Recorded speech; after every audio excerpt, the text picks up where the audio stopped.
Ngapain sih lu malam-malam? Bukan itu Pamali ya?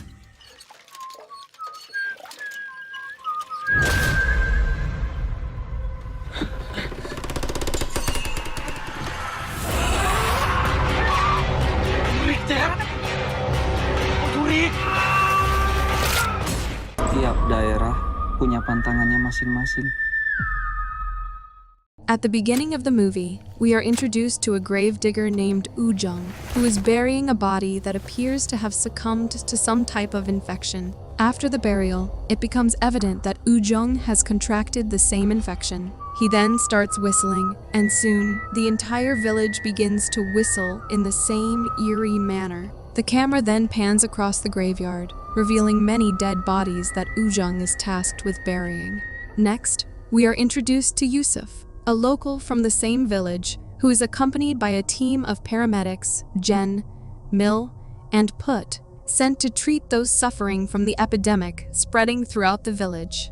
Alongside them, two gravediggers from the neighboring village, Chep and Den, have also been assigned to help manage the crisis. As they arrive in the village, Yusuf informs them that half of the villagers have left, and the other half are sick. Mill notices red marks on some of the houses, to which Yusuf explains that the marks indicate that all the inhabitants of those houses are dead. Yusuf then leads them to the ward and explains that it has been a month since the epidemic started, with the people there waiting for medical assistance for almost a week. He also shares his belief that the virus is spreading through direct contact and advises them not to touch the sick individuals. Then, he informs them that there are more patients in another room, and as they leave, it is revealed that Ujung has been completely infected with the virus. Now, as they check the other room, Yusuf informs them that these are some of the deceased individuals awaiting burial, as Ujung, the gravedigger, is in critical condition.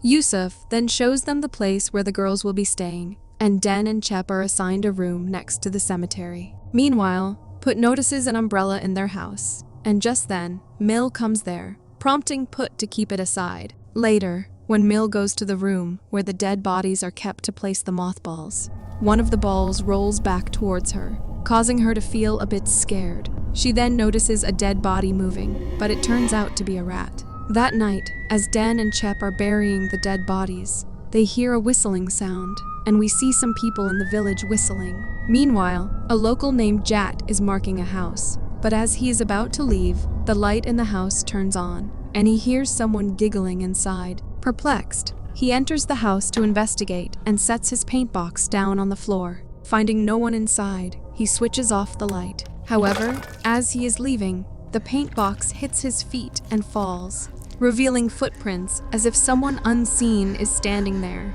and then they disappear. On the other hand, Put notices the light in the bathroom flickering, and she hears some sounds from outside. She steps out to investigate and checks the ward, where she finds all the sick people sleeping on their beds except for Ujung, who is missing. Suddenly, Ujung attacks her, but Mill arrives just in time, and Ujung falls back, resulting in his death. Meanwhile, while Jen is praying, she also hears the sound, and we see a Pocong banging its head on the window. She checks out the window and doesn't see anyone there, but as she begins to remove her prayer garments, a Pocong appears in front of her, but the next moment, it disappears. Meanwhile, we see a girl named Neng with her sick mother Imma in their house. Neng asks her if she wants to be treated by the nurses, to which she says she'd rather be here. The next day, Neng visits the ward, where Jen tells her that they are busy and cannot make a house visit, to which Neng explains that her mother doesn't want to come here. After a while, Mill enters the room and tells Neng to return in the afternoon, so they can go to her house and treat her mother. Later, one of the patients suddenly experiences a seizure, and the girls realize that they have run out of antibiotics and seizure shot. Jen suggests that they need to contact the headquarters for more supplies. She asks Sten and Chep to call Yusuf and tell him to come again tomorrow with more supplies. Chep informs her that there is no service in this village, to which she instructs them to search around to find better coverage. Later, while on their way to Neng's house, Mill asks her if there is a public toilet or prayer room along the way. Neng stops by a house and tells Mill that she can use the bathroom of that house. She explains that it belongs to her friend Sari, who are now gone. As they enter the house, it becomes apparent that it's the same house where the haunting incident occurred with Jat. While Mil uses the bathroom, Nang finds some drawings made by Sari, and during this, we see Sari's ghost behind her, who suddenly runs into another room. Scared, Nang follows her into the room, where she finds a pen floating, which suddenly falls, and to her horror, Nang sees Sari picking it up. Nang approaches the table but finds no one there, and suddenly, Sari taps on her shoulder. Mil comes out hearing her scream and asks her what's wrong. Nang points her towards a side, where Mil notices someone standing behind a curtain. Mil cautiously goes to that side, but gets shocked to see Nang there, and we see Sari behind her, who then transforms into a demonic figure and lunges at them, prompting them to run away from there. Meanwhile, as Chep goes to the toilet, Den searches for a network signal and finally finds one, but Chep asks if he can fetch him some water. Den whistles while drawing water from a well, but then he hears the same whistle from the other side and notices that the sound is coming from inside the well. He reassures himself that humans are higher in rank than ghosts, but then the rope gets stuck, and as he applies force, he falls back. Scared, he asks Chep to hurry up, but becomes terrified as a demonic force repeats his words, and Chep also gets terrified seeing a Pocong there, prompting him to run away. They share the incidents with the girls, and Jen suggests that the hauntings must have a reason behind them. She asks Chep and Den if they made sure to untie the shroud before they buried the bodies. Chep reassures her that he is 100% sure he untied them, while Den suggests that perhaps this place was haunted even before they arrived. Put discloses that Ujong said something before he died, but she just heard the word buried. Jen suggests they need to bury the bodies as soon as possible and asks Den about Yusuf. He tells her that he texted him, but the only place he can get signal is near the well, and just then, Jen notices that Mil is missing. Meanwhile, Mil and Nang arrive at Nang's house, and Nang rushes inside as her mother calls for her. While waiting outside, Mil notices a woman there and assumes that she might be Nang's mother, and then she also notices an umbrella at a corner. Nang sits on a chair, and during this, the woman gets up from her seat and transforms into a Pocong. Just then, Nang arrives and tells Mil that her mother is in that room.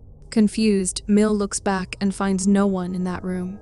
Meanwhile, Jen decides that they will go out in search of Mil and instructs Put to remain there and keep her eyes open. After they leave, Put hears some sounds emanating from the ward, and when she goes there to check, she hears someone whistling. Following the eerie trail of the whistle, Put arrives at the room where deceased bodies were stored and cautiously began checking for any signs of life among them. Suddenly, she gets startled by a cat, and at that moment, numerous Pocongs appear behind her, and the door slams shut as she tries to flee, trapping her inside. After a tense moment, the door opens again, prompting her to dash for safety. However, she stumbles and falls, and then an unseen force begins to pull her back. Despite her struggles, she is ultimately pulled back into the room, where she meets her demise. Meanwhile, Mil checks on Ima and asks her why don't she come to the ward so she can take care of her around the clock. Ima responds by saying they will all die alone in the end, and then requests Nang to bury her with her father, expressing her wish to be laid to rest in the same grave as him. Mil then informs Nang that she doesn't need to accompany her home as it is late. Just as she begins to leave, she hears the whistling, and Nang responds by whistling back, prompting Mil to inquire why she was whistling so late, to which Nang explains that it is their way of honoring the dead. Mil asks who told her to do that, to which she says her parents told her, and everybody in this village does it too. And when Mil asks about the umbrella, Nang explains that it protects them from bad luck. As Mil heads home, she realizes she keeps returning to the same location, regardless of the direction she chooses. At that moment, she hears noises, and to her horror, she spots numerous Pocongs in the distance. Terrified, she tries to escape but comes across more Pocongs, and while attempting to flee, she trips and falls, finding herself encircled by Pocongs. Suddenly, she awakens in the ward, screaming in terror. Chep attempts to calm her down and informs her that they discovered her unconscious in the bamboo forest. Mil shares with Chep that she saw a Pocong,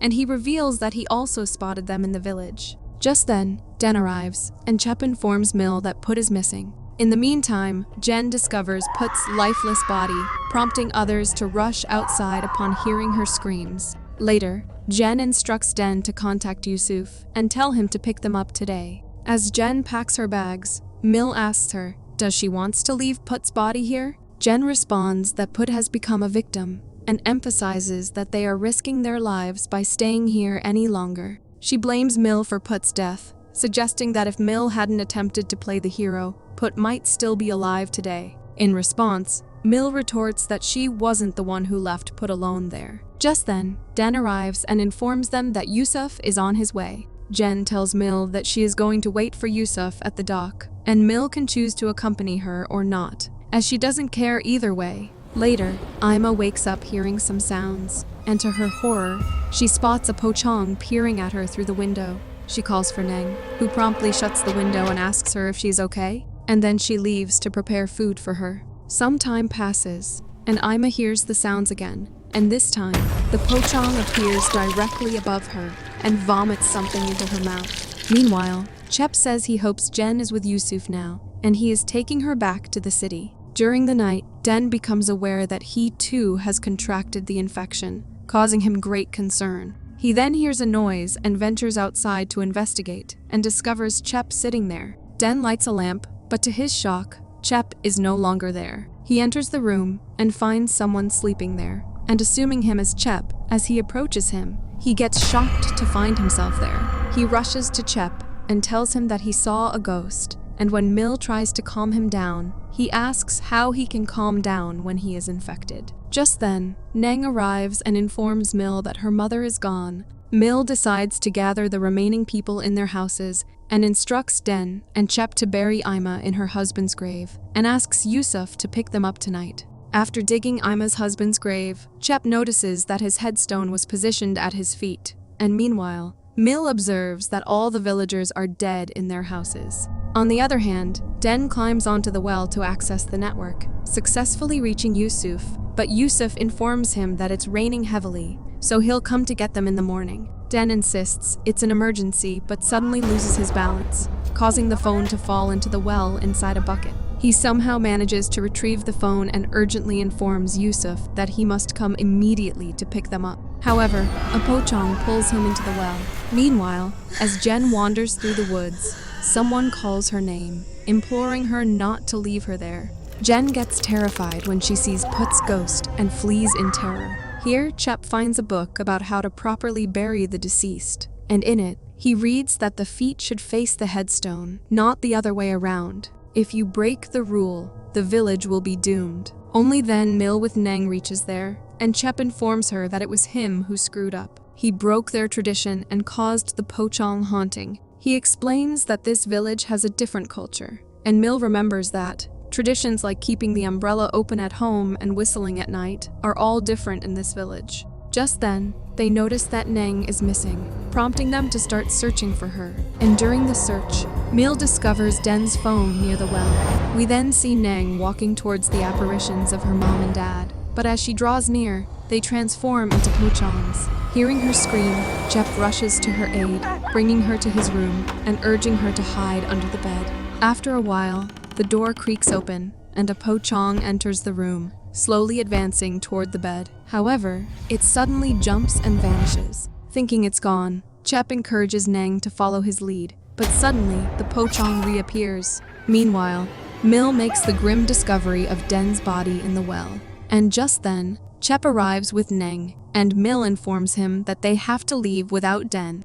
As they attempt to depart the village, Neng suddenly stops and confesses that she has never left the village her entire life. They try to explain to her the danger of staying there, and only then do they notice several Pochongs in the distance. They flee from the scene, but after covering some distance, Chep stumbles and falls to the ground, and an unseen force grabs hold of him and begins dragging him away. Mil and Neng rush to his aid and try to pull him out, but they are confronted by numerous Pochongs who start pulling Chep down. In a desperate moment, Chep recalls the spell on the book's back cover and urges them to read it, but the Pochongs manage to pull him into the pit. Neng begins reading the spells aloud, and as she finishes, the Pochongs vanish into thin air, and Chep is saved from their grasp.